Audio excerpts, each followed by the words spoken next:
If you have been falsely accused of domestic violence, your case might end up in a jury trial. And in this video, I'm going to be giving you an essential tip for domestic violence trials that your attorney probably isn't doing or probably is not planning on doing, but is really important to stay one step ahead of a liar. My name is Veronica. I'm a domestic violence defense attorney here in California, and I help people put their cases behind them so that they can enjoy their lives and their freedom.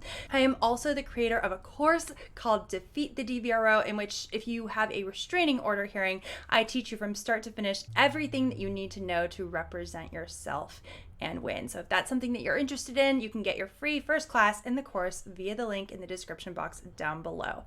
Okay, so let's jump right in. The one essential tip for a jury trial in a domestic violence criminal case that not a lot of attorneys do. I've actually never seen an attorney do it except for me, and I kind of love the reactions that I get. All right, so the thing about liars, and especially if the alleged victim is a narcissist, is a pathological liar, someone who is used to just lying all the time, you don't necessarily know what they are going to say. Sure, you have statements that they gave to the police. Maybe they filed a restraining order and you're using that, you're using the transcript. But the thing is that some people, some liars, will just make something up, and you might not be prepared for that, right? You don't know what lie they are necessarily going to come up with, something that maybe they haven't mentioned before, and you want to be prepared to deal with that.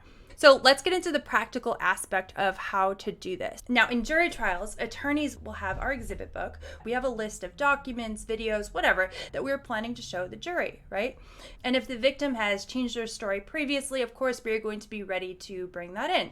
So we will have all of that ready. But generally, what attorneys will not have is every single shred of proof that might exist out there to refute a lie.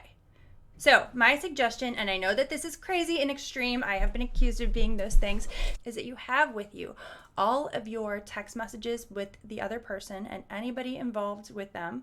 So that means their mom, their best friend, like anybody that you communicate with that knows them, that could potentially serve as a witness for them. Your complete phone records from your carrier, ideally for the entire relationship. Have their social media ready, any posts that they have all of that ready, because it might come in handy. Now, obviously, I'm talking about potentially a lot of records here, right? I mean, this could be a lot of stuff, and you have to keep it organized. If you just dump all of this on your attorney, and most of it they're just going to say is not relevant, how are they supposed to keep all of it straight? How are they supposed to have all of it ready and be able to use it?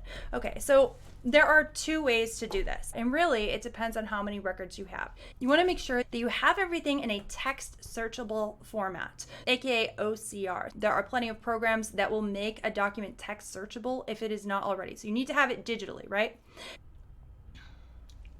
This is so that if they do tell a lie, there is a document out there that you can use. You can easily pull it up. You can easily find it. Now, why I say the page numbers is that ideally you have it all already printed out, right? So you have it in a big binder. This is one of the big boys from Staples. I think it's the biggest one that they have there. It's 5 inches. I have some bigger ones as well, but you may need a few binders, because for most courts you're going to have a paper copy of that document. So that creates kind of a problem. But let's say that there are just so many thousands of pages that there's no way, the two of you are texting all the time. It's unrealistic to have all of that. Or maybe there is a document that you forgot about that you weren't expecting to have to use.